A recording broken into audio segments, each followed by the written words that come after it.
Pemirsa dan hadirin sekalian, kita mulai segmen ke-6 atau segmen yang paling terakhir dari debat kita untuk tema pada hari ini.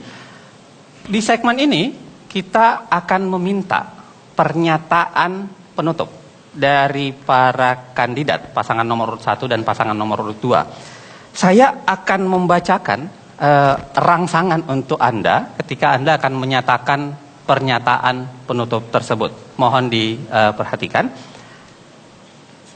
Sebagai pernyataan penutup dari Anda, para kandidat calon presiden dan wakil presiden Republik Indonesia, kami minta Anda meyakinkan rakyat Indonesia yang ada di seluruh pelosok negeri ini, yang juga ada di ruangan ini, bahwa di bawah kepemimpinan Anda selaku presiden dan wakil presiden Republik Indonesia nantinya, jika Anda terpilih, bangsa dan negara Indonesia akan lebih baik dari kondisi saat ini dalam hal pembangunan demokrasi, pemerintahan yang bersih, dan perkembangan negara hukum. Kami akan berikan kesempatan 3 menit untuk Pak Joko Widodo dan Pak JK, Pak Yusuf Kalla. Saya berikan waktu 3 menit, bisa Anda mulai dari sekarang. Silakan. Sesuai dengan pengalaman yang telah kita lakukan dan pengalaman yang telah kita buktikan, apabila rakyat memberikan kepercayaan kepada kami, apabila rakyat memberikan amanah kepada kami, maka kami akan bekerja keras, bekerja sangat keras, bekerja siang malam, agar demokrasi berjalan lebih baik, pemerintah yang bersih bisa kita hadirkan, kepastian hukum yang tegas bisa kita berikan. Yang kedua, terima kasih kepada seluruh rakyat Indonesia yang telah mendukung sehingga demokrasi bisa berjalan dalam kegembiraan. Dan kita harapkan Pilpres juga bisa nantinya berjalan dalam kegembiraan rakyat. Terima kasih saya sampaikan kepada ibu saya yang selalu mendoakan saya, istri saya Iriana yang juga hadir, Ibu Mufidah, Yusuf Kalla, dan anak-anak saya dan putra-putri Bapak JK yang telah memberikan dukungan kepada kami dalam rangka mengabdikan diri, dalam rangka mendedikasikan hidup kami untuk rakyat, untuk bangsa, untuk negara. Pembangunan demokrasi, pemerintahan yang bersih, dan kepastian hukum adalah hal yang utama. Kalau presiden, nomor 2.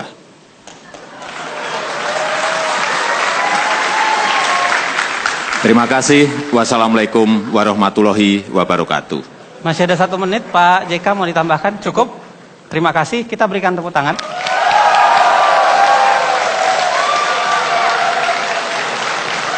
Saya ingatkan lagi-lagi, jangan mendahului saya memberikan tepuk tangan, gitu ya. Silahkan tepuk tangan, gitu. Saya berikan kesempatan sekarang kepada Pak Prabowo dan Pak Hatta Rajasa, masih rangsangan pertanyaan yang sama. Anda punya waktu 3 menit, Anda sampaikan kepada rakyat Indonesia sekarang. 3 menit waktu Anda saya persilahkan dari sekarang. Silahkan.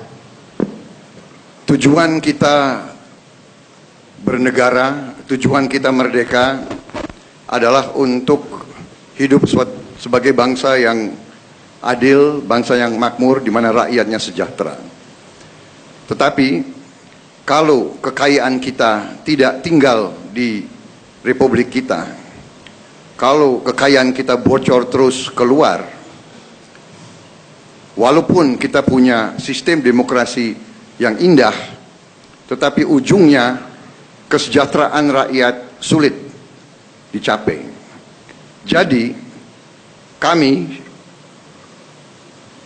Prabowo Hatta apabila menerima mandat dari rakyat, kami akan bekerja keras. Yang pertama adalah untuk menyelamatkan kekayaan bangsa dan negara.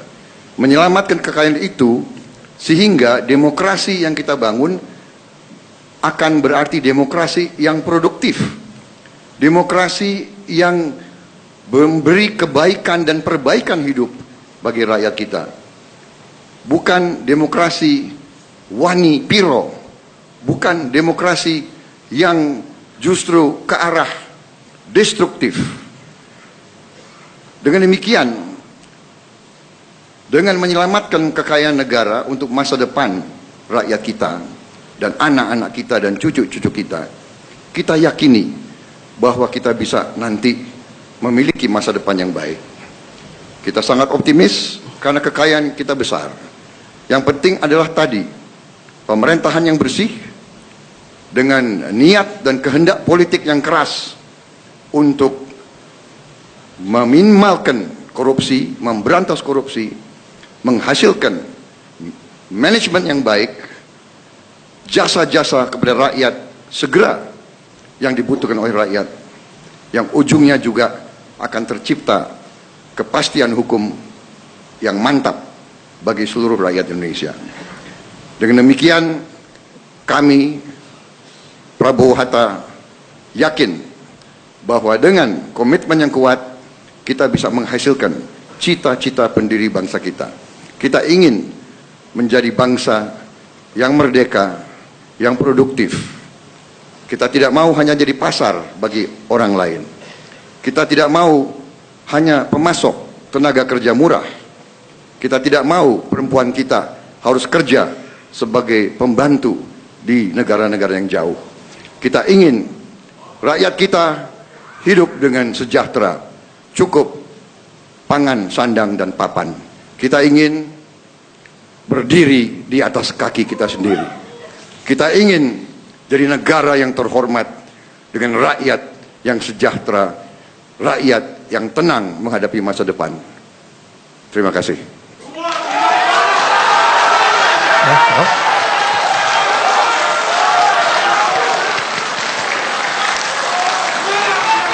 Terima kasih hadirin dan pemirsa, kita sudah saksikan seluruh rangkaian debat untuk tema kali ini.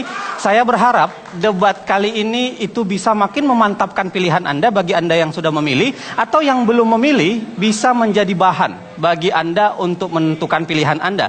Sebelum saya tutup, saya ingin sampaikan beberapa hal. Yang pertama, jangan lupa hadirlah di tempat pemilihan suara tanggal 9 Juli, berikan suara Anda dengan pandangan Anda yang sebaik-baiknya. Pastikan pilihan Anda untuk itu. Yang kedua, jangan lupakan bahwa ini adalah proses yang harus kita jalani demi menjadikan demokrasi Indonesia menjadi lebih baik. Yang ketiga, saya ingin katakan lagi-lagi, ini sebuah pernyataan seorang bijak, tidak ada negara yang dibangun dalam satu malam. Semua pembangunan memerlukan proses, dan karenanya kita harus taat sama proses itu. Yang paling penting adalah prosesnya tetap damai dan bermartabat. Karenanya kita jumpa pada debat berikutnya. Selamat malam Indonesia, sampai jumpa pada debat berikutnya. Saya persilahkan ke Bapak Prabowo dan untuk saling bersalaman. Ya, terima kasih. Lagi. Terima kasih. Aja, Terima kasih, Pak. aja. Pak,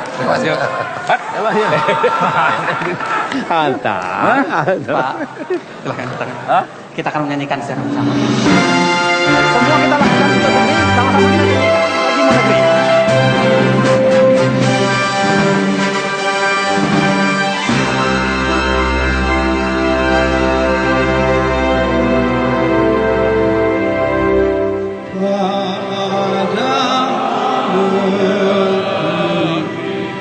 Kami berjanji karena Bu Negeri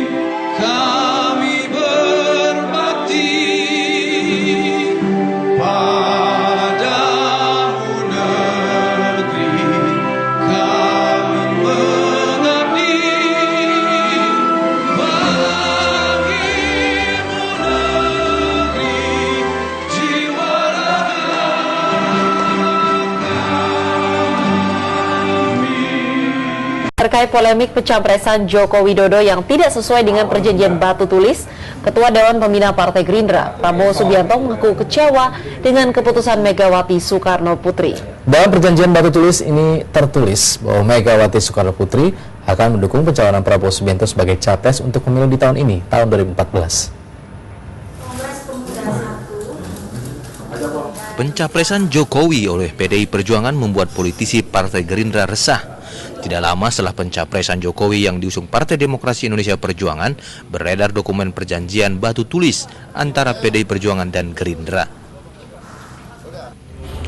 Dalam dokumen perjanjian batu tulis, butir ke-7 disepakati Megawati yang menjadi calon presiden dengan Prabowo sebagai cawapres pada pemilu 2009 lalu akan mendukung Prabowo sebagai calon presiden 2014. Pencapresan Jokowi dinilai sebagai pengingkaran atas perjanjian tersebut. Kalau Anda manusia dan Anda di pihak saya, kira-kira kecewa atau tidak? Ya Anda menilai saja gitu.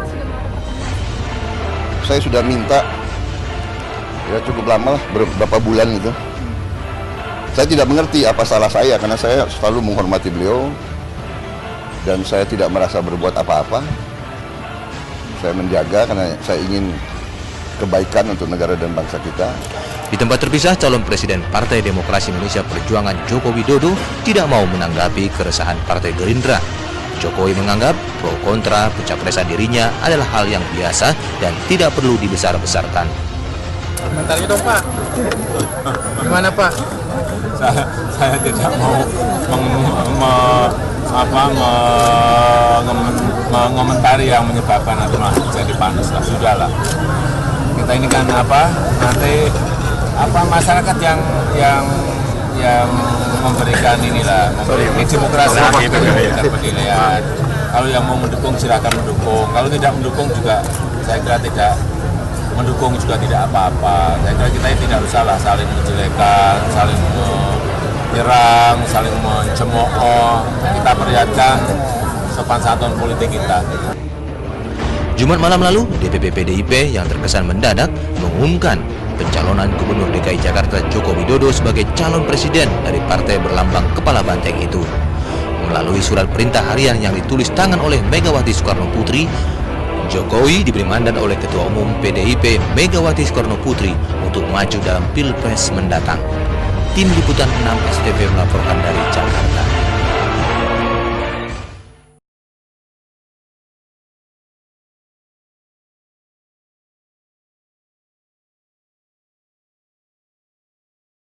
Untuk menghindarinya, mari kita simak pernyataan mereka.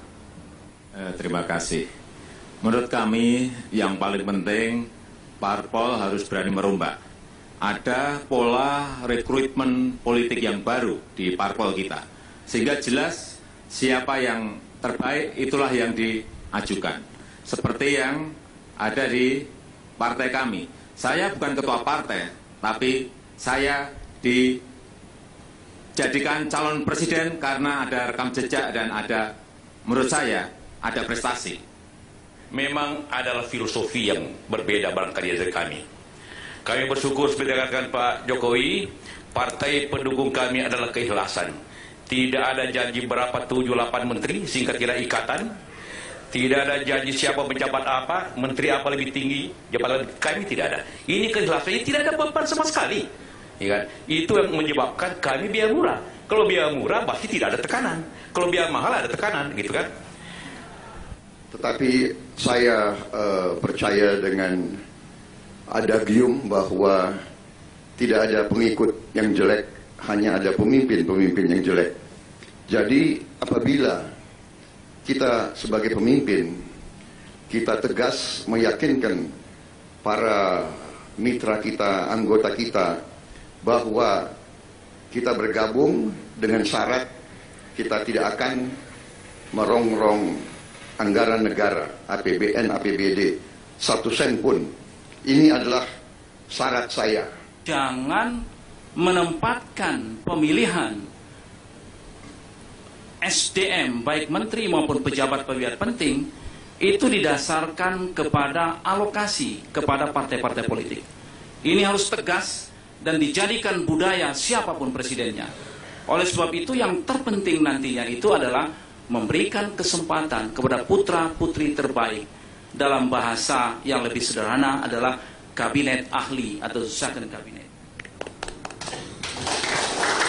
Oke, pemirsa, itu tadi apa yang dikatakan oleh capres-cawapres kita. Dan setiap capres-cawapres memberikan pernyataan di studio, mengangguk-anggukkan kepala para pendukungnya. Yang menarik pemirsa, kalau Pak Prabowo sedang menyampaikan visi misinya, pendukung Pak Jokowi mengangguk-angguk juga. Sebaliknya begitu, kalau Pak Jokowi sedang menyampaikan visi misinya, pendukung Pak Prabowo juga mengangguk-angguk, tanda mengerti. Saya bingung, sebenarnya mereka mendukung siapa gitu ya. Oke, saya mau tanya dulu, sebenarnya Anda semua mengerti nggak apa yang disampaikan oleh capres-capres Anda? Mudah-mudahan begitu. Dan sekarang kesempatan kedua, kita akan berikan kesempatan buat Bang Kasto 1 menit, kemudian Mas Budiman. Setelah itu Anda bisa diskusikan berdua, baru kita minta pendapat dari panelis. Bang Kasto, silakan. Ya, saya kira apa yang ditandaskan oleh Pak Prabowo dan Hatta sangat penting sekali dalam sistem politik kita sekarang ini. Bahwa kalau dibangun koalisi harus dengan syarat, tapi caranya harus yang positif. Selama ini kan membangun koalisi dengan syarat yang negatif, bahwa bagi-bagi kursi. Tapi Pak Prabowo mengatakan membangun koalisi dengan tradisi baru adalah dengan syarat yang positif, bahwa salah satu pun partai tidak boleh membocorkan APBD dan APBN. Artinya di sini adalah sebenarnya pemikiran yang jelas bahwa partai sebagai yang dianggap sebagai pusat korupsi ingin dibasmi oleh Pak Prabowo. Itu yang paling. Yang kedua adalah dia begitu tegas di mata saya. Even statement dia mengatakan pengikut tidak ada yang jelek. Yang ada adalah masalah di pemimpinnya. Maksudnya pemimpinnya yang jelek? Artinya selama ini kan dikatakan bahwa masyarakatlah yang dikambing hitamkan, masyarakatlah yang salah, anggota-anggota partai yang salah. Padahal pemimpinnya bertanggung jawab. Padahal pemimpinnya yang rusak. Begitu. Kenapa dipilih pemimpin yang rusak, Bang? Justru ini sekarang paradigma Prabowo. Meletakkan tanggung jawab moral pada pemimpin. Oke. Nah, kalau ini digabungkan dengan konsistensi pandangan dia, ketegasan dia, dan konsistensi pemikiran dia yang memberikan bahwa persoalan yang utama adalah mencoba untuk menegakkan pemimpin yang tegas, maka masalah Indonesia akan bisa. Oke, tahan di situ Bang Kasto. Mas Budiman, komentar Anda. Iya, dikatakan oleh Pak Jokowi soal mekanisme rekrutmen. Karena pada akhirnya korupsi terbesar adalah korupsi politik. Korupsi politik sumbernya adalah pada rekrutmen. Jika rekrutmen kepemimpinan negara oleh partai politik ditentukan oleh jabatan di dalam birokrasi partai politik, maka mau tidak mau keterikatan pada partai terlalu tinggi. Sehingga kemudian, ya, setiap pemimpin harus lewat partai politik, terutama untuk kepemimpinan nasional, dari lewat menurut Undang-Undang Dasar. Tapi ada mekanisme kekuatan potensial di dalam partai dimunculkan adalah sebuah tradisi yang akan menjadi sebuah tradisi yang diteruskan oleh partai kami dan diharapkan juga partai-partai koalisi yang lain. Kedua, bahwa kemudian soal penyusunan kabinet, Pak JK mengatakan keikhlasan. Saya kira setiap orang bisa berbicara baik, bisa berbicara positif tentang sistem politik yang ideal, tidak ada bagi-bagi. Tapi sebenarnya yang bisa kita lacak adalah, ada nggak faktanya? Jelas sejak awal, kepemimpinan atau koalisi JK dengan Pak Jokowi dengan JK, jelas sejak awal secara eksplisit mengatakan tidak ada bagi kursi. Jadi ini sebenarnya bukan informasi baru. Tapi saya agak baru sebenarnya. Agak baru dengan bagaimana permintaan PKB yang mengatakan bahwa Menteri Agama dari NU. Oh, tidak ada kesepakatan tentang itu. Berbeda dengan koalisi. Berbeda dengan koalisi, ya.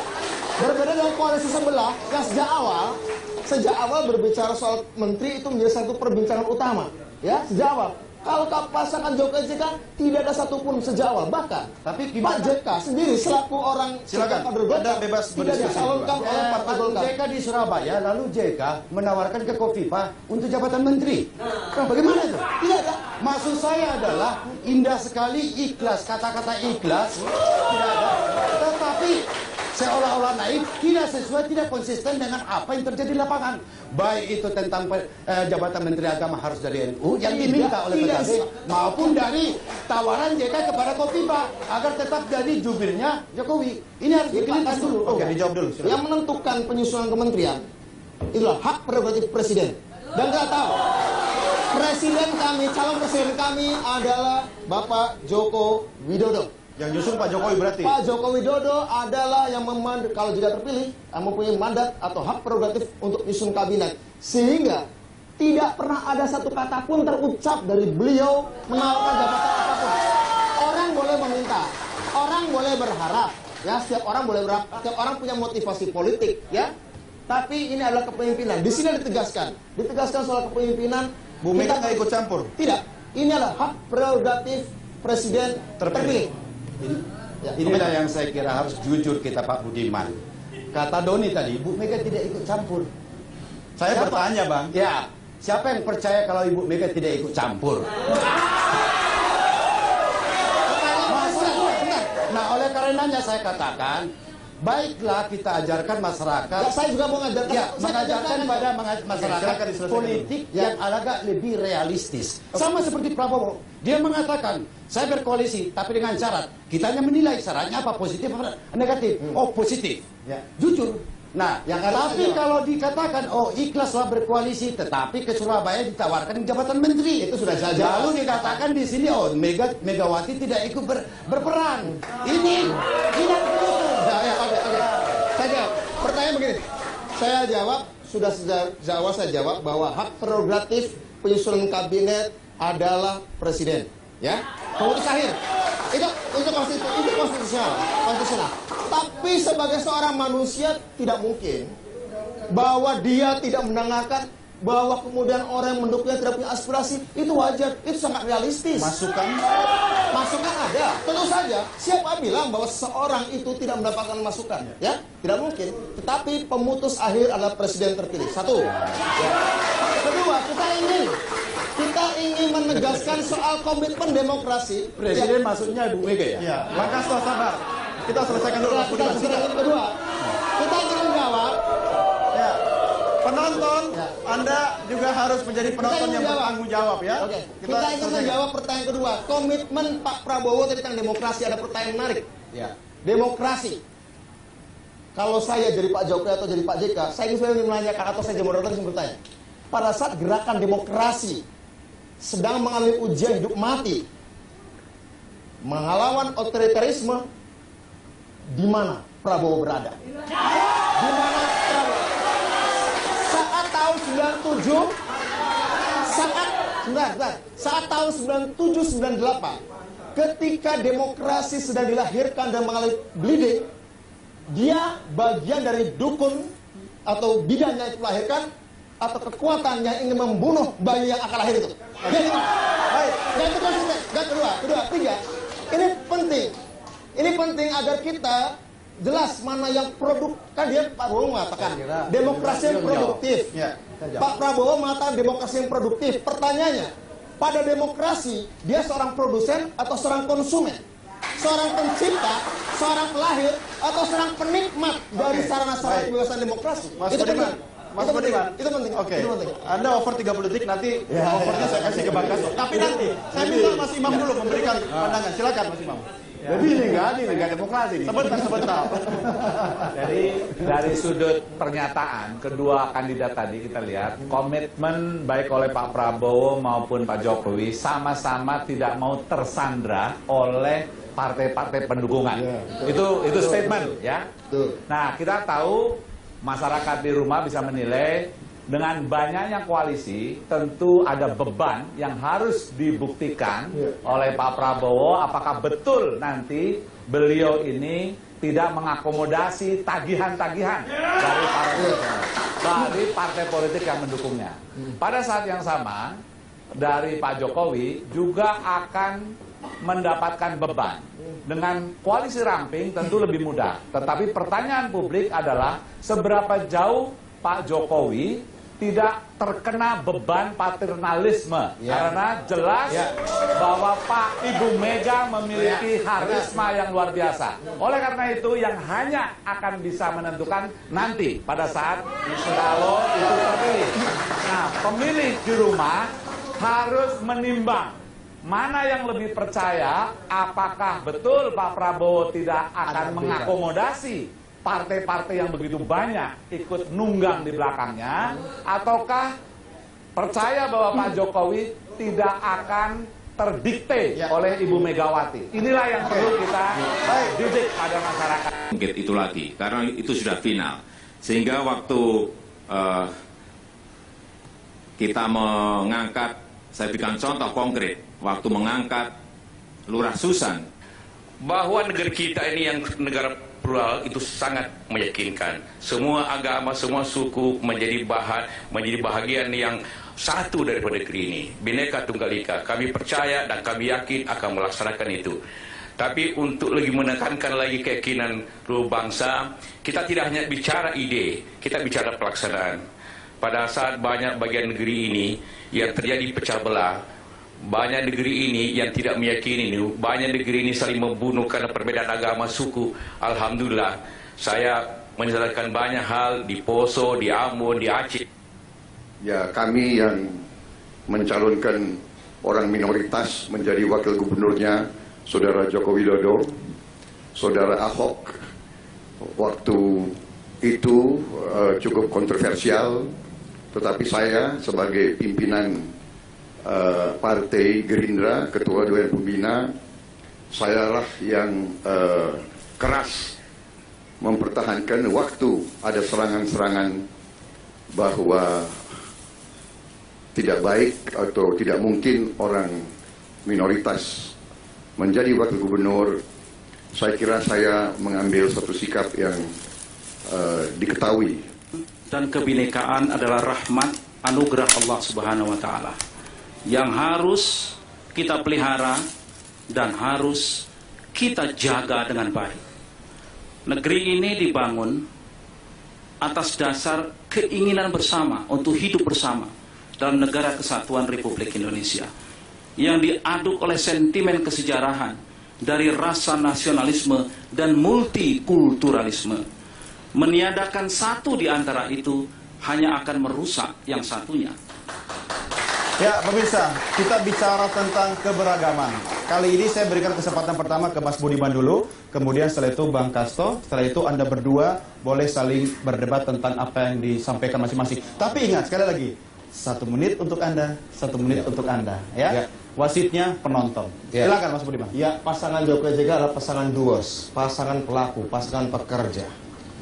Waktu yang banyak mereka pakai adalah waktu untuk menjelaskan fakta-fakta tentang bagaimana kasus yang mikro Lurah Susan sampai menyelesaikan konflik-konflik agama horizontal di Poso, di Ambon, juga konflik antara Aceh dengan NKRI. Bahkan prestasi Pak Yusuf Kala pernah diminta untuk mendamaikan konflik di daerah Thailand Selatan, Patani. Artinya apa? Ada pengakuan dari dunia internasional bahwa prestasi Pak JK terutama dalam menyelesaikan konflik-konflik antar etnis, antar agama menjadi terbukti. Pak Jokowi sikapnya dalam mempertahankan Lurah Susan. Artinya apa? Sikap ini bukan sekedar berdasarkan azas universalitas hak asasi manusia, tapi juga konstitusi. Konstitusi mengatakan bahwa setiap orang, apapun agamanya, memiliki hak untuk mendapatkan amanah dan menjalankan program-programnya. Saya pikir tidak ada sesuatu yang luar biasa disampaikan oleh Pak Jokowi JK tentang retorikanya, tapi isi dan praktiknya saya pikir lebih dari meyakinkan untuk mengatakan bahwa keduanya terbukti dalam menjaga Bhinneka Tunggal Ika kita. Saya kira benar, Pak Budiman. Dan untuk pluralisme, kemajemukan, bahkan Prabowo sebenarnya sudah mempraktekkan, ya, bahkan di atas tingkat lurah. Kalau Jokowi masih di tingkat Lurah Susan, ini Prabowo sudah di tingkat gubernur dan wakil gubernur. Karena Prabowo lah sebenarnya, maka ada yang disebut dengan akibat demokrasi, ada Ahok yang etnis Chinese, bisa jadi wakil gubernur. Itu perjuangan dia. Nah, oleh karenanya cuma sampai wagub aja, gubernur nggak boleh? Ya, sekarang Jokowi mau jadi presiden, begitu loh. Oh. Ini kan sejarah. Nah, ini jadi semua presiden Jokowi atau Prabowo? Enggak, maksud saya.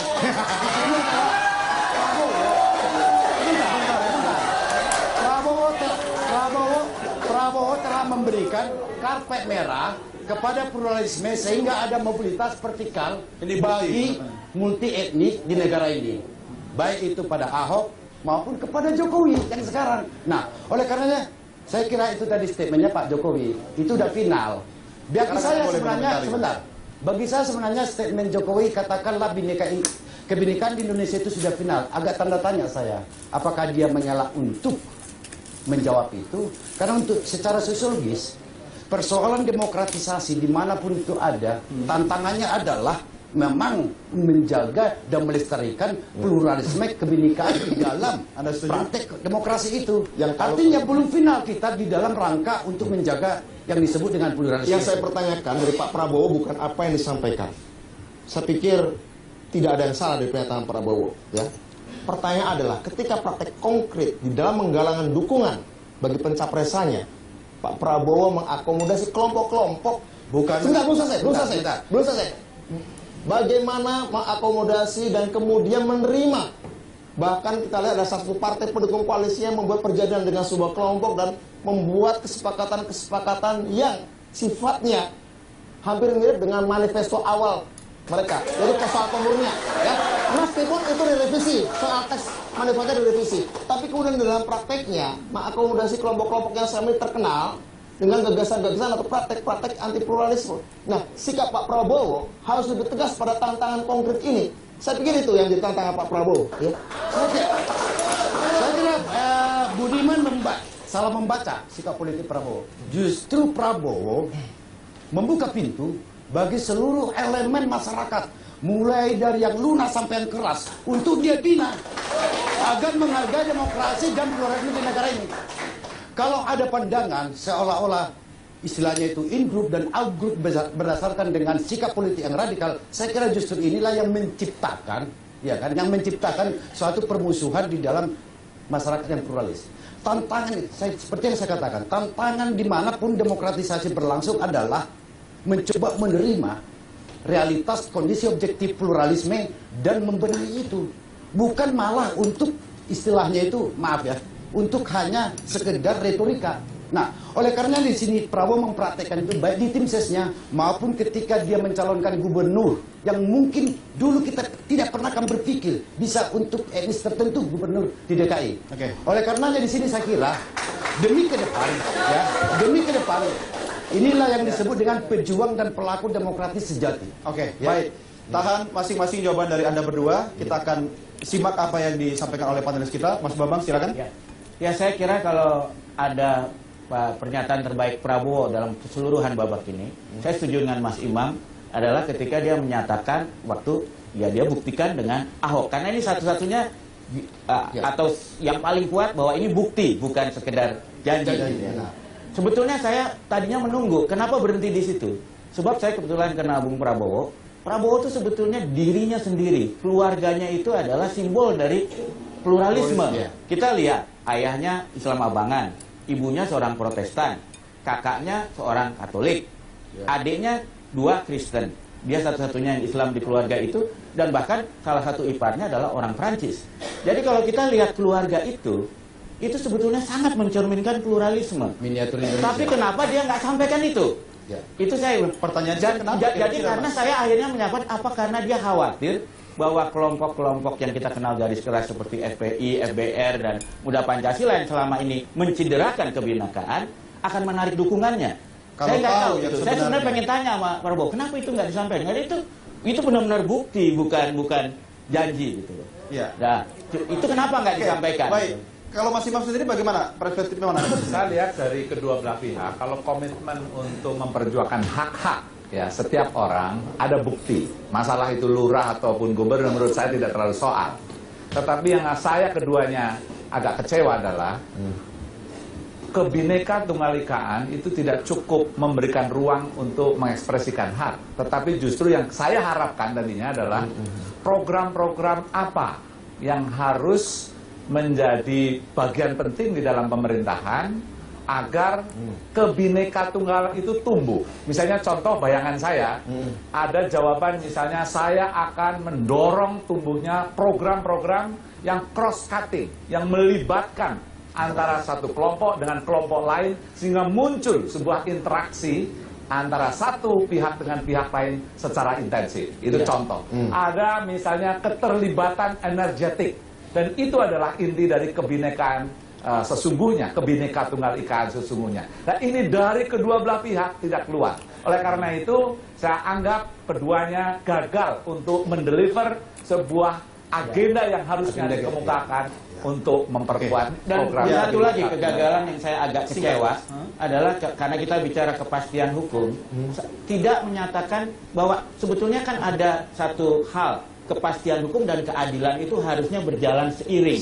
Seringkali kita harus memilih antara kepastian hukum dan keadilan. Nah, di dalam debat ini tidak sempat muncul. Kalau mereka seandainya harus dihadapkan pada keadaan di mana harus memilih antara keadilan dan kepastian hukum, mereka memilih siapa? Walaupun saya itu bukan pilihan ya. Mungkin dua-duanya sudah menjawab. Jadi dengan kata lain, saya sebagai pemilih kritis, saya tidak mendapatkan kepuasan ya yang maksimal dari kedua kandidat ini. Betul. Dan malam ini pun juga kita tidak mungkin bisa memuaskan semua pihak karena dibatasi oleh waktu. Tapi setidaknya bagi pembicara, panelis, narasumber, dan Anda semua yang ada di sini bisa mengekspresikan suara Anda dalam program kita. Sesaat lagi kami segera kembali. Tetap bersama kami.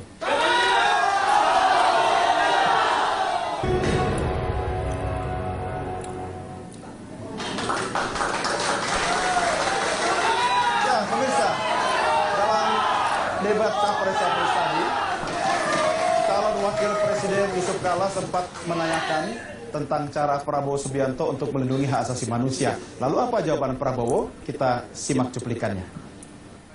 Hak asasi manusia yang paling dasar adalah hak untuk hidup. Kemudian tugas Undang-Undang Dasar yang diberikan kepada sebuah pemerintah republik adalah melindungi segenap tumpah darah Indonesia. Itu tugas utama pemerintah. Sebuah pemerintah harus melindungi segenap tumpah darah dari segala ancaman, apakah dari luar negeri atau dari dalam negeri. Jadi saya sekian puluh tahun adalah abdi negara, petugas yang membela kemerdekaan, kedaulatan, dan hak asasi manusia, mencegah kelompok-kelompok radikal ataupun kelompok-kelompok yang menggunakan kekerasan mengancam keselamatan hidup orang-orang yang tidak bersalah. Apakah saya, kan arah Bapak kira-kira gitu, bahwa saya tidak bisa menjaga HAM karena saya pelanggar HAM, kira-kira itu kan Bapak arahnya. Iya kan? Padahal Bapak tidak mengerti, justru kami ini di tempat-tempat yang susah, di mana-mana sering harus ambil tindakan untuk keselamatan rakyat Indonesia yang banyak. Sebagai contoh. Ya, pemirsa, itu tadi jawaban dari calon presiden Prabowo Subianto menanggapi pertanyaan yang dilontarkan dari calon wakil presiden Yusuf Kala.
Gubernur DKI Jakarta Joko Widodo Sabtu pagi menghadiri wisuda putrinya Kahiyang Ayu di kampus Universitas 11 Maret atau UNS Solo, Jawa Tengah. Ya, kehadiran Jokowi pun langsung disambut meriah para undangan yang hadir. Jokowi tiba di aula kampus sekitar pukul 8 pagi. Kehadiran Jokowi dan istrinya Iriana langsung disambut para dekan UNS. Kehadiran Jokowi pada wisuda tersebut langsung menyita perhatian seluruh undangan yang hadir. Umumnya mereka ingin bersalaman dan berfoto bersama dengan Gubernur DKI Jakarta tersebut. Sementara itu, anak kedua Jokowi, Kahiyang Ayu, lulus dari Fakultas Ilmu Teknologi Pangan dengan indeks prestasi kumulatif atau IPK 3,12. Kahiyang mengaku senang dengan kesibukannya yang padat, orang tuanya masih bisa menyempatkan hadir dalam wisudanya.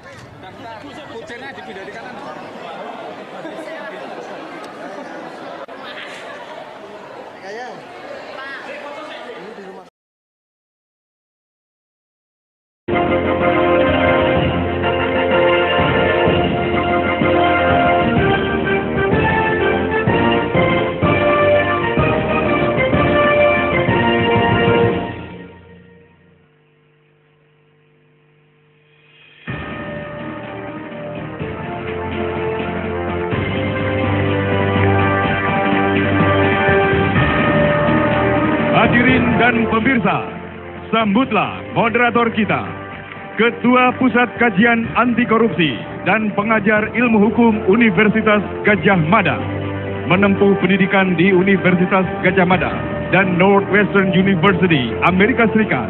Inilah Dr. Zainal Arifin Mokhtar, SH, LLM.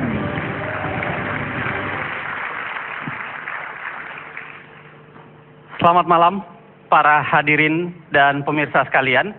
Tanpa terasa sebenarnya kita sudah terakhir kita melakukan hal yang seperti ini sekitar 5 tahun yang lalu. Ketika itu kita ingin memilih calon presiden untuk tahun 2009. Dan lagi-lagi tanpa terasa 5 tahun sudah berlewat.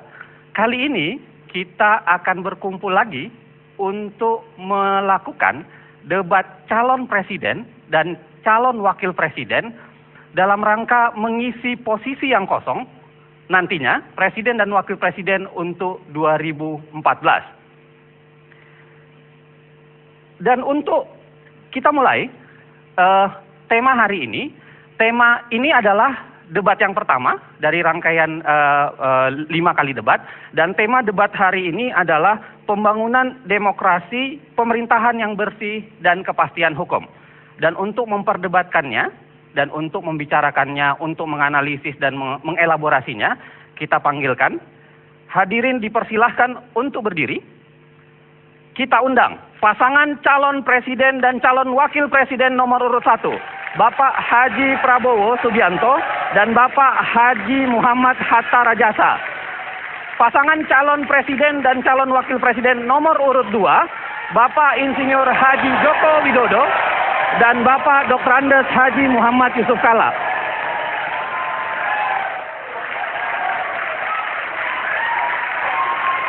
Kita undang, hadirin kita sambut dengan hangat calon presiden dan calon wakil presiden Republik Indonesia.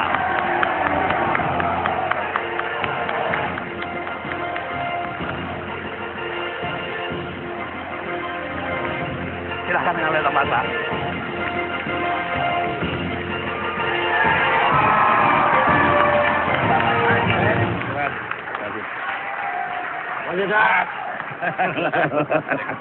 Sama. Silahkan mengambil tempat. Sama dulu.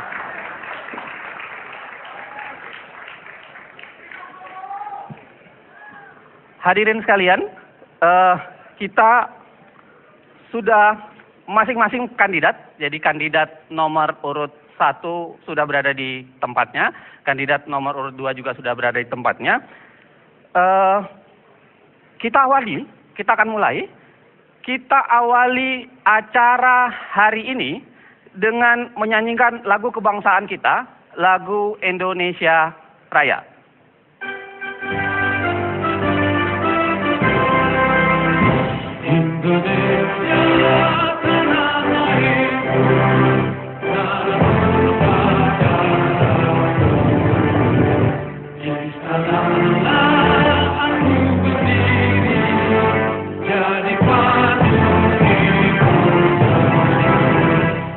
Indonesia, bangsaanku, bangsa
Hadirin saya persilahkan duduk kembali.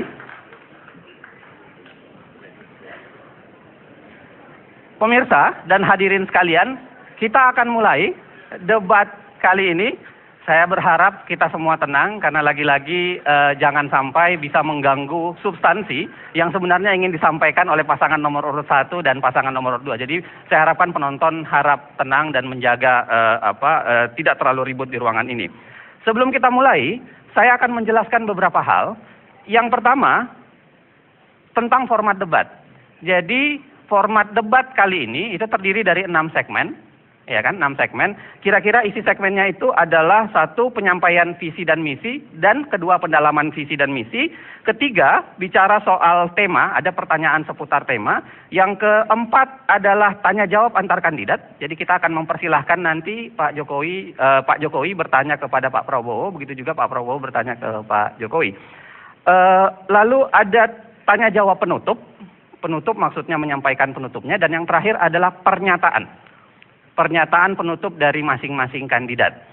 Untuk debat segmen ini, segmen kedua, kita akan mulai sebentar lagi. Satu hal lagi yang ingin saya sampaikan, yaitu pertanyaan yang akan disampaikan ini adalah pertanyaan yang dihimpun dari berbagai sumber. Jadi begitu debat ini akan dilaksanakan, ada puluhan masukan dari berbagai, ada kementerian, ada lembaga negara, ada LSM, ada individu yang memberikan masukan kepada KPU. Lalu KPU mengundang ada tim ahli untuk memperbincangkan soal pertanyaan dan memformulasi tema. Saya bersama mereka kemudian memformulasi pertanyaan, dan karenanya saya berharap pertanyaan yang disampaikan ini bukan pertanyaan saya individual, tetapi pertanyaan dari rakyat Indonesia kepada kandidat calon presiden dan wakil presidennya. Itu yang kedua. Yang ketiga, khusus berkaitan dengan tema segmen kali ini, kita akan memperdebatkannya dengan cara kira-kira begini. Caranya adalah saya akan memberikan satu komentar singkat, yang itu adalah menggali visi dan misi yang akan Anda sampaikan dengan waktu yang kemudian akan diatur kira-kira sekitar 6 menit. 6 menit waktu untuk pasangan nomor 1 dan pasangan nomor 2. Pasangan nomor 1 sudah bersiap? Pasangan nomor 2 juga, begitu? Baik, kita mulai. Kami rakyat Indonesia ingin tahu, apa pandangan Anda tentang agenda yang Anda anggap paling penting, paling utama, dan paling menjadi unggulan untuk dilaksanakan dalam kaitan dengan tema kita hari ini, yaitu pembangunan demokrasi, pemerintahan yang bersih, dan negara hukum. Saya mulai dari pasangan calon nomor urut 1. Ada waktu 6 menit untuk Pak Prabowo dan Hatta Rajasa. Saya persilahkan, kita mulai dari sekarang. Terima kasih. Bismillahirrahmanirrahim. Assalamualaikum warahmatullahi wabarakatuh. Salam sejahtera bagi kita sekalian. Shalom, Om Swastiastu.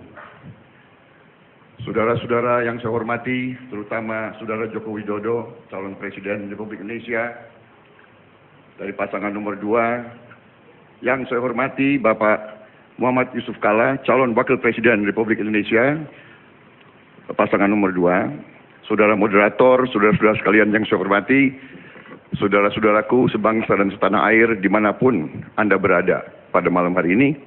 Terima kasih atas kehormatan dan kesempatan kepada kami, Prabowo Subianto dan Hatta Rajasa, untuk menyampaikan beberapa pikiran kami tentang pembangunan demokrasi, pemerintahan yang bersih, dan kepastian hukum. Bagi kami, demokrasi adalah hal yang harus kita perbaiki, pertahankan, dan kembangkan terus. Karena demokrasi adalah cita-cita pendiri bangsa kita. Dan kita telah mencapai demokrasi kita sekarang dengan susah payah, dengan banyak pengorbanan, tetapi alhamdulillah kita telah merasakan bahwa kita sekarang adalah negara demokrasi ketiga terbesar di dunia. Saudara-saudara sekalian, demokrasi yang kita miliki kita rasakan masih banyak kekurangan. Kita sendiri melihat bahwa demokrasi ini memerlukan budaya demokrasi. Kita butuh pendidikan politik. Rakyat kita sebagian besar baru merasakan punya hak politik untuk ikut pemilihan umum, tetapi kadang-kadang belum merasakan betapa pentingnya hak politik itu tersebut dilaksanakan dengan penuh pendidikan, penuh pencerahan, dan penuh rasa tanggung jawab. Mengenai pemerintah yang bersih sama dengan demokrasi adalah syarat mutlak bagi tujuan akhir kita, yaitu Indonesia yang berdaulat, bersatu, adil, makmur, dan yang bisa memberi kesejahteraan pada rakyat Indonesia. Demokrasi bagi kami adalah alat. Demokrasi adalah tangga menuju cita-cita kita, yaitu Indonesia yang kuat dan sejahtera. Kita ingin demokrasi yang produktif, bukan demokrasi yang destruktif. Kita ingin demokrasi yang bisa membawa kemakmuran kepada rakyat Indonesia. Untuk itu, pemerintah yang bersih dari korupsi adalah syarat mutlak untuk mencapai ini. Kemudian yang ketiga, kepastian hukum. Kepastian hukum adalah jaminan bagi negara untuk memberi rasa aman bagi seluruh warga negaranya. Kami, Prabowo Hatta, berkomitmen akan bekerja sekeras tenaga untuk mencapai pemerintahan yang bersih dari korupsi dan untuk menjamin kepastian hukum bagi seluruh rakyat Indonesia, dan dengan demikian melestarikan demokrasi yang pada ujungnya akan membawa kesejahteraan kepada rakyat Indonesia. Terima kasih. Pak Prabowo, Anda masih punya waktu sekitar 2 menit 30 detik. Mau ditambahkan oleh Pak Hatta? Saya menambahkan ada waktu 2 menit. Kepastian hukum juga harus memberikan jaminan terhadap penghapusan diskriminasi dalam berbagai bentuk, dalam bentuk apapun, dan harus memberikan penghormatan, pemenuhan, dan penegakan atas hukum dan pengakuan atas hak asasi manusia. Pemerintahan Prabowo Hatta akan memastikan bahwa hukum akan memperlakukan setiap warga negara secara setara di depan hukum, dan hanya kepada hukumlah kebenaran dan keadilan ditegakkan. Untuk demokrasi, kami menambahkan sedikit. Demokrasi bukan sekedar alat untuk mencapai tujuan, tapi ia adalah sistem nilai, values yang perlu kita tegakkan, dan harus kita yakini values tersebut akan menghantarkan kita kepada kemakmuran dan kesejahteraan untuk seluruh rakyat Indonesia. Oleh sebab itu, maka demokrasi haruslah mencerminkan 3 hal penting. Yang pertama, menjamin bahwa seluruh warga bangsa dapat menyalurkan hak-hak dan aspirasi dan inspirasinya tanpa diskriminasi apapun. Yang kedua, demokrasi juga harus dapat memberikan satu hak-hak politik kepada setiap warga negara tanpa ada diskriminatif. Apapun latar belakangnya, apapun agamanya, setiap individu harus dapat dijamin hak-hak politiknya. Dan yang ketiga, kita pun harus memberikan lembaga-lembaga demokrasi berjalan dengan baik. Apabila 3 komponen ini berjalan dengan baik, kita akan melahirkan demokrasi yang produktif yang bisa menghantarkan rakyat Indonesia menuju kemakmuran dan kesejahteraan bagi seluruh warga bangsa Indonesia. Terima kasih. Adalah harimau. Penegakan hukum di persimpangan antara kritik dan fitnah, klarifikasi dan somasi menjadi opsi. Namun SBY adalah presiden negeri yang seharusnya tidak menabuh ke derang matinya lonceng demokrasi.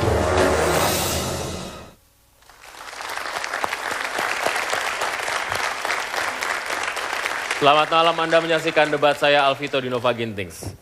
Era kepemimpinan Presiden Susilo Bambang Yudhoyono adalah era yang benar-benar terbuka. Disinilah kemudian sosial media benar-benar memberikan wahana kepada siapapun masyarakat yang menginginkan bebasnya suara disampaikan, aspirasi diarahkan kepada pihak-pihak benar-benar mendapatkan kesempatan untuk itu. Dan karena itu pula lah tidak sedikit dari, kalau saja Anda memegang gadget malam ini dan kemudian masuk ke Twitter dan melakukan search terhadap Presiden Susilo Bambang Yudhoyono, SB Yudhoyono, dan seterusnya, maka akan banyak muncul kritik-kritik. Dan di saat-saat terakhirnya sebagai kepala pemerintahan, kepala negara, SBY merasa perlu untuk melakukan pembelaan diri. Inilah barangkali yang kemudian dihadirkan melalui kuasa hukumnya Palmer untuk paling tidak menyasar 3 pihak yang dianggap sebagai orang-orang yang menyebarkan berita tidak benar. Anda sudah tahu 3 orang tersebut dan ini menjadi polemik yang bergulir terus. Kita melihat di media beberapa hari ini polemik antar dua belah pihak saling sambut, saling silang dan saling serang. Kita akan membahasnya malam hari ini di debat. Saya mau tanya kepada Fahri terlebih dahulu. Bang Fahri, Anda itu ahli fitnah katanya.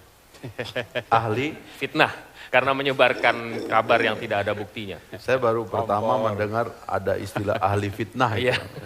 Kalau ahli fikih saya pernah dengar. Tapi ya, sekali lagi kita tidak boleh mengurangi hak Pak SBY atau siapapun warga negara yang merasa bahwa ada pihak lain yang melakukan tindakan yang merugikan kepada dirinya. Itu tidak boleh kita kurangi haknya untuk membela diri. Tetapi prosedur dan mekanisme pembelaan diri itu yang menurut saya perlu hati-hati. Ya.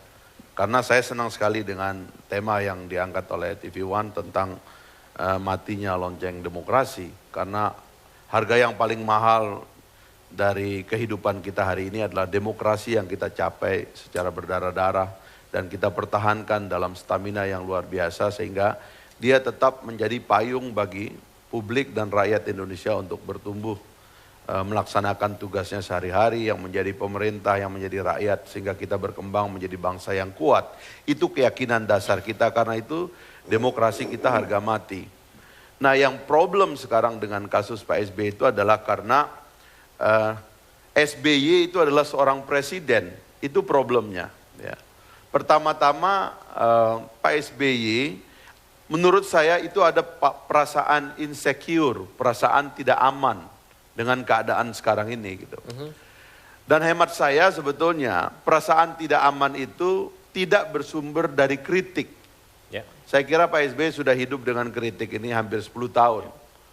Yang saya khawatir perasaan tidak aman Pak SBY itu datang dari kenyataan bahwa Pak SBY gagal membangun sistem hukum yang kuat yang akan menjadi proteksi bagi rakyat siapapun dia jika ada masalah hukum yang terjadi kepada dirinya gitu loh. Nah, perasaan insecure itu kemudian secara melompat ya Pak SBY menggunakan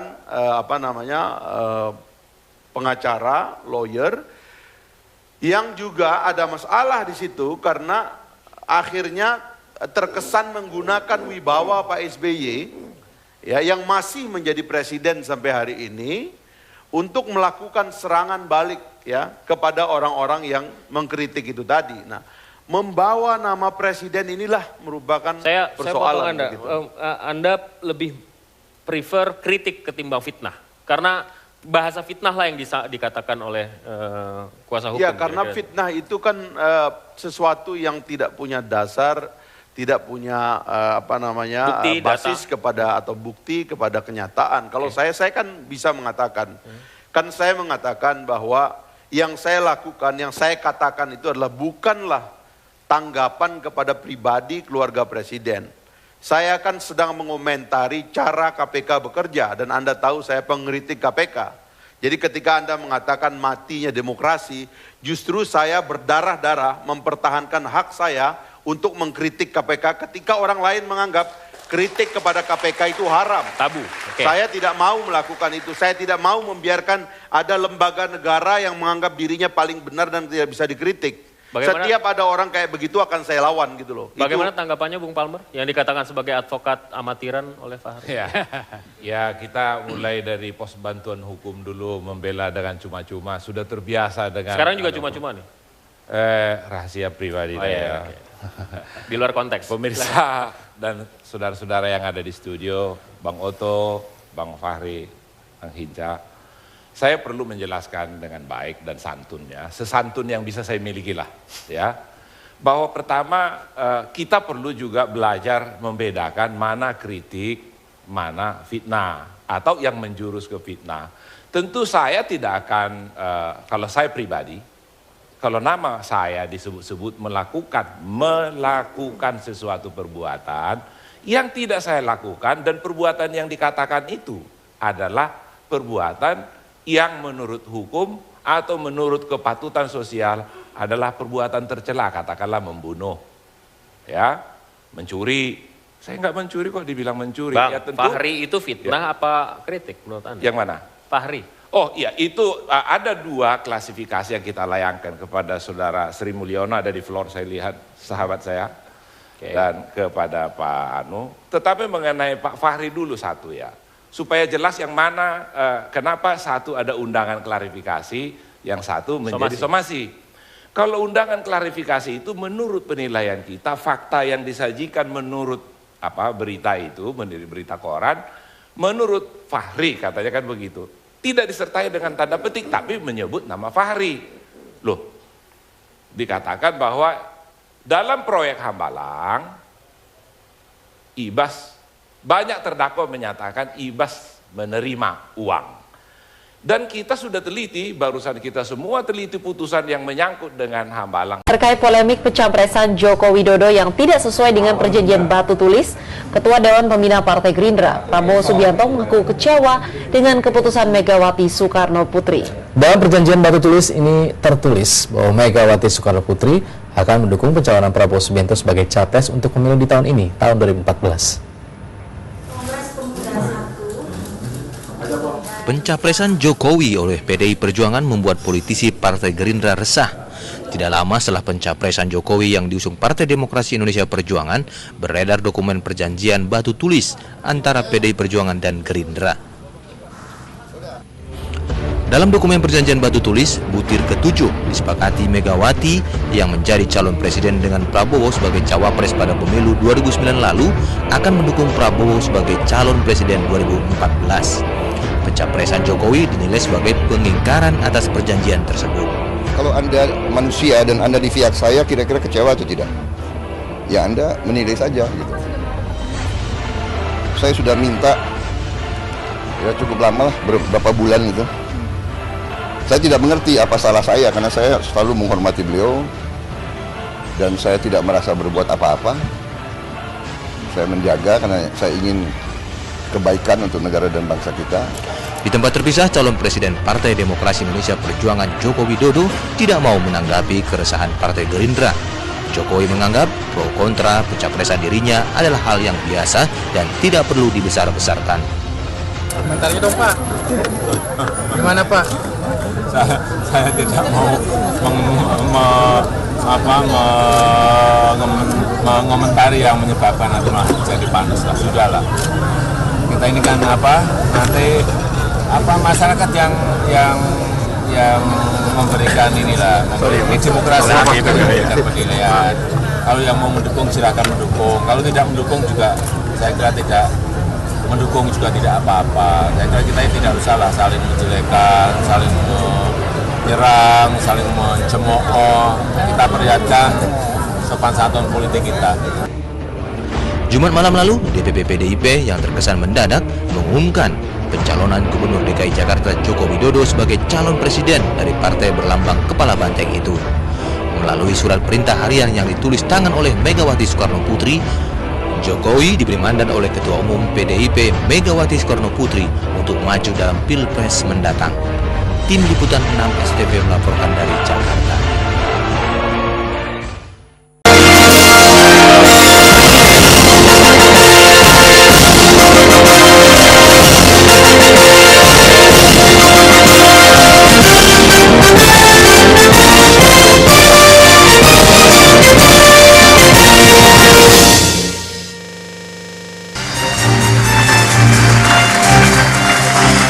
Selamat malam hadirin sekalian dan selamat datang di Hotel Grand Melia Jakarta dalam debat Capres 2014. Untuk memulai rangkaian acara malam ini, kami mengundang Ketua Komisi Pemilihan Umum, Bapak Husni Kamil Manik, untuk memberikan kata sambutan. Kepada Bapak Husni Kamil Manik kami persilahkan. Assalamualaikum warahmatullahi wabarakatuh. Selamat malam, salam sejahtera buat kita semua. Yang saya hormati calon presiden nomor urut 1 Bapak Haji Prabowo Subianto. Yang sebelah kiri ya. Yang saya hormati calon presiden nomor urut 2 Bapak Insinyur Haji Joko Widodo.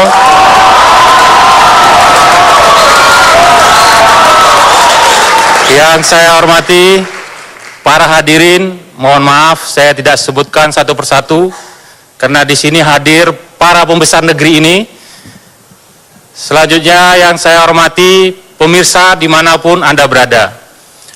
Mengawali acara debat ini, saya mengajak kita semua memanjatkan puji syukur kehadiran Allah Subhanahu wa Ta'ala, Tuhan Yang Maha Esa, karena izinnya kita dapat menyelenggarakan acara debat kali ini. Selanjutnya, dalam kegiatan debat kali ini, kita akan menyaksikan masing-masing calon presiden akan memaparkan visi, misi, dan program yang berhubungan dengan pembangunan ekonomi dan kesejahteraan sosial. Kita nanti akan menyaksikan bagaimana calon presiden kita memaparkan visinya, misinya, dan program yang akan menyelesaikan masalah-masalah nasional menyangkut tentang perekonomian kita. Saya mengajak kita semua untuk memanfaatkan kegiatan debat ini, mengenal lebih dekat lagi, mengenal lebih jauh lagi para calon presiden kita dari sisi visi perekonomian. Di akhir sambutan ini, saya mengajak kita semua untuk bersama-sama sekali lagi memanfaatkan forum ini untuk menjadi bekal kita dalam menentukan pilihan pada tanggal 9 Juli 2014 yang akan datang. Dalam forum ini juga saya menyampaikan ucapan apresiasi saya kepada semua pihak yang telah bekerja sama dengan KPU. Sekali lagi selamat menyaksikan. Assalamualaikum warahmatullahi wabarakatuh.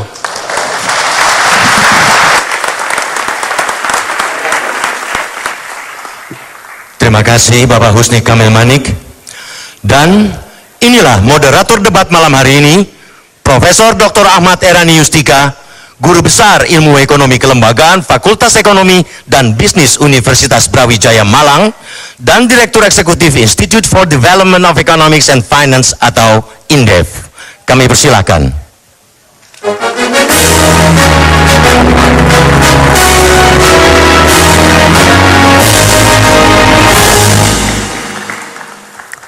Selamat malam, selamat datang dalam debat Pilpres 2014.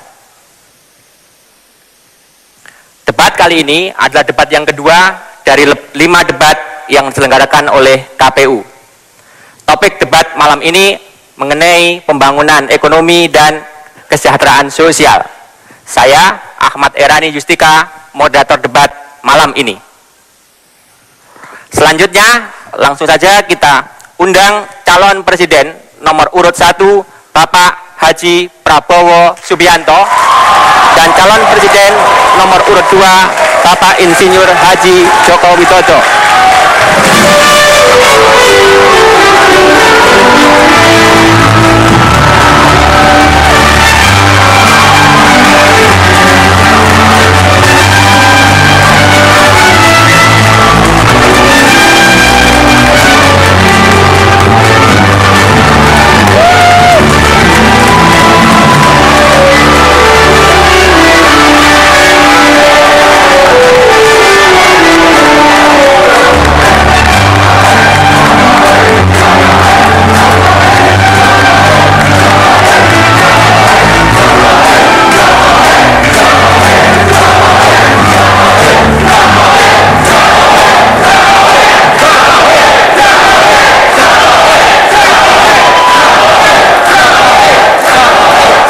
cukup.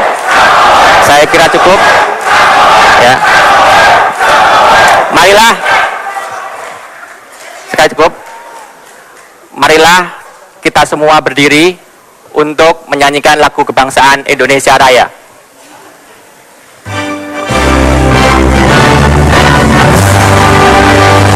Indonesia tanah airku, manapun berada, sana aku berdiri, jadi pandu hidupmu. Indonesia kebangsaanku, bangsa dan tanah airku, marilah kita bersatu, Indonesia bersatu. Hiduplah tanahku, hiduplah negeriku, bangsaku, rakyatku semuanya. Angkatlah jiwanya, bangkitlah badannya untuk Indonesia Raya. Indonesia Raya, merdeka, merdeka, tanahku, negeriku yang muslimah. Indonesia Raya, merdeka, merdeka, hiduplah Indonesia Raya. Indonesia Raya, merdeka, merdeka, tanahku, negeriku yang muslimah. Indonesia Raya, merdeka, merdeka, hiduplah Indonesia Raya.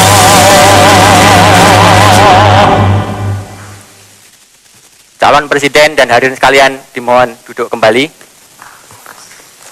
Persilakan Pak. Mari Pak. Sebelum kita mulai debat malam ini, kita saksikan aturan main debat yang telah ditetapkan oleh Komisi Pemilihan Umum.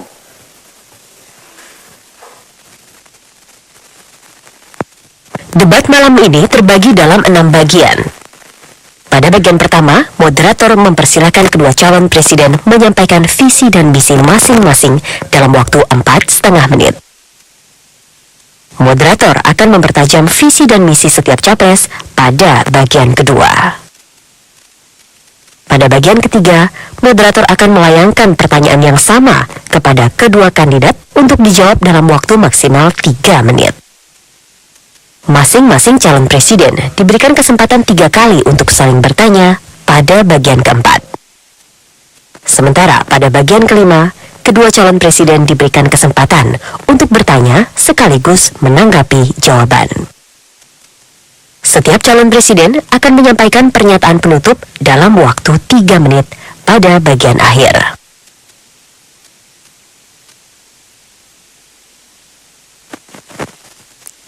Itulah aturan main debat kali ini. Namun ada aturan tambahan. Pertama, untuk menjaga ketertiban dan konsentrasi kandidat, kami mohon agar tepuk tangan hadirin sekalian hanya dilakukan setelah kandidat selesai berbicara. Yang kedua, urutan berbicara dilakukan bergantian setiap debat. Pada debat pertama yang digelar pekan lalu, kandidat nomor 1 mendapat kesempatan pertama. Pada debat kali ini, sesuai aturan dari KPU, kami persilakan kandidat nomor urut 2, Bapak Joko Widodo, untuk yang pertama kali menyampaikan visi dan misi terkait pembangunan ekonomi dan kesejahteraan sosial. Waktunya 4,5 menit, dimulai dari sekarang. Bismillah. Ya fika anta. Assalamualaikum warahmatullahi wabarakatuh. Selamat malam, salam sejahtera bagi kita semuanya. Om Swastiastu. Yang saya hormati Bapak Prabowo Subianto, yang saya hormati moderator, Ibu Bapak sekalian, saudara-saudara sebangsa dan setanah air. Saya berdiri di sini karena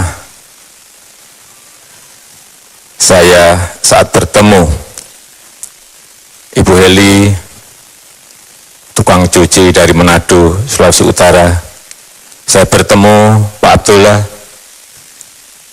nelayan dari Belawan di Sumatera Utara, dan saat saya ke Banyumas, saya bertemu Ibu Satinah, buruh tani yang setiap hari bekerja di sawah. Dan saya juga bertemu Pak Asep, seorang guru di Jawa Barat. Dan jutaan orang yang ada di negara ini yang menitipkan pesan, menitipkan harapan-harapan kepada kami untuk membangun sebuah ekonomi yang lebih baik, memajukan ekonomi Indonesia lebih baik. Bagi saya, ekonomi ditujukan sebesar-besarnya untuk kemakmuran rakyat. Itulah ekonomi yang berdikari, ekonomi berdikari. Pembangunan ekonomi menurut kami ke depan yang pertama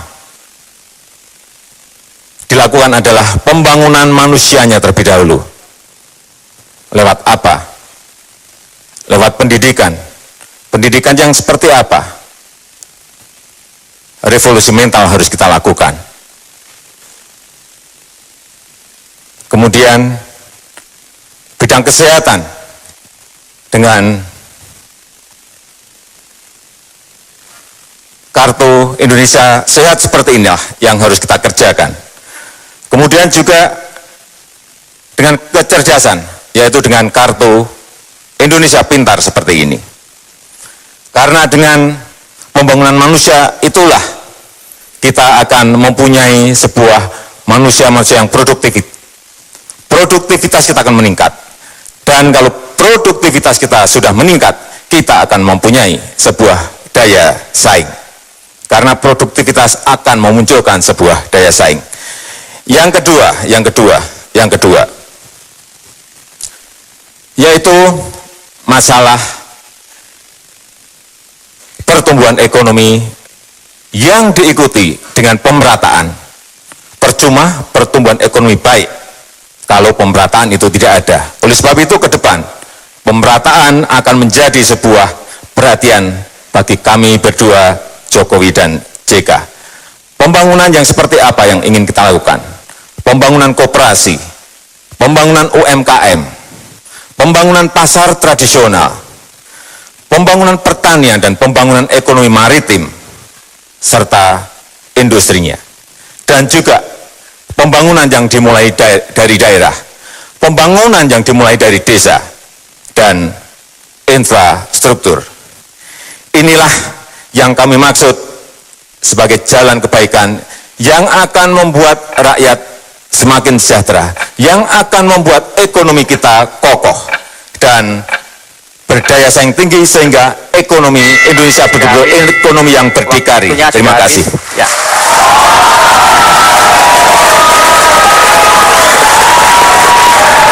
Terima kasih Pak Joko Widodo.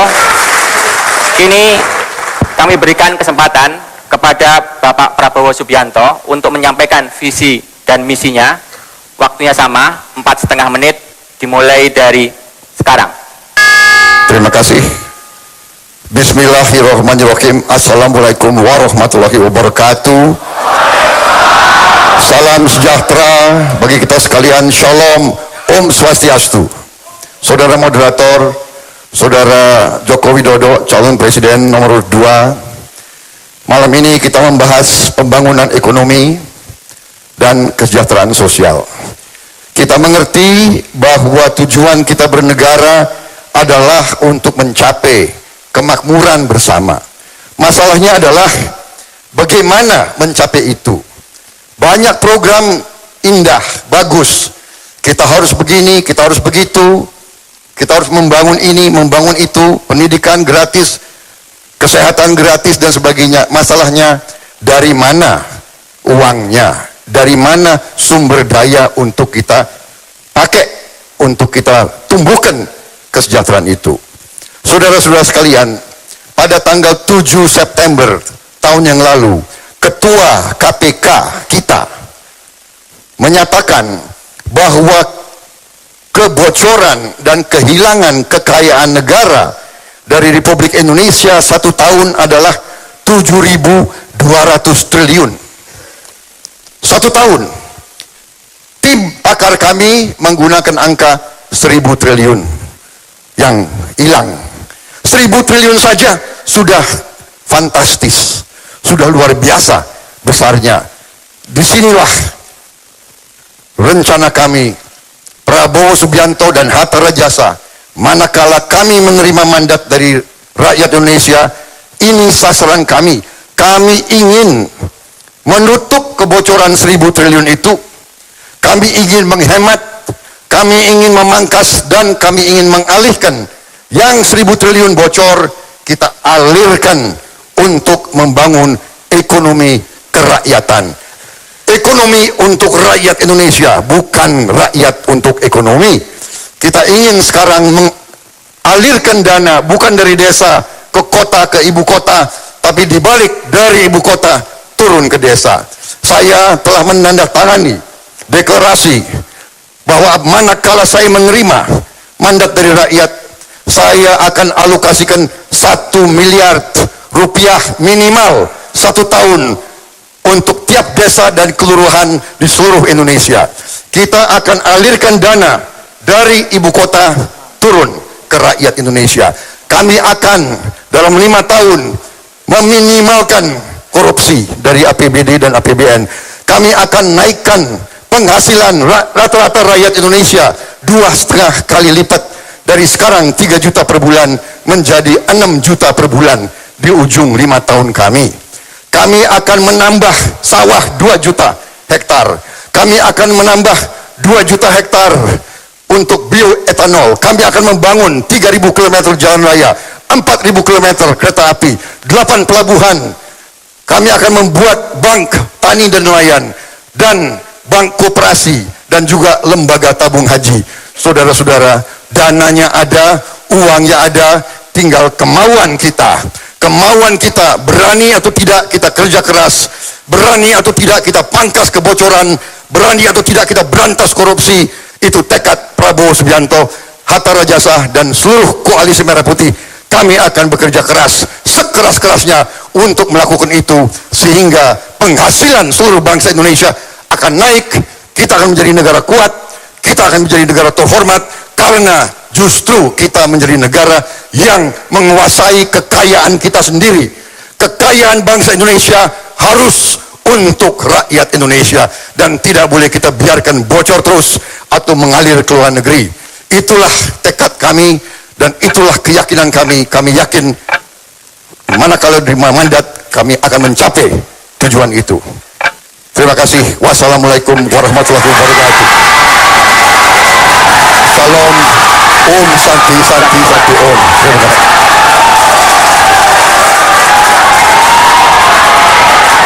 Terima kasih Pak Prabowo. Dan di sesi berikutnya kami akan membedah visi misi yang baru disampaikan kedua calon presiden. Tetaplah bersama kami di Debat Capres 2014.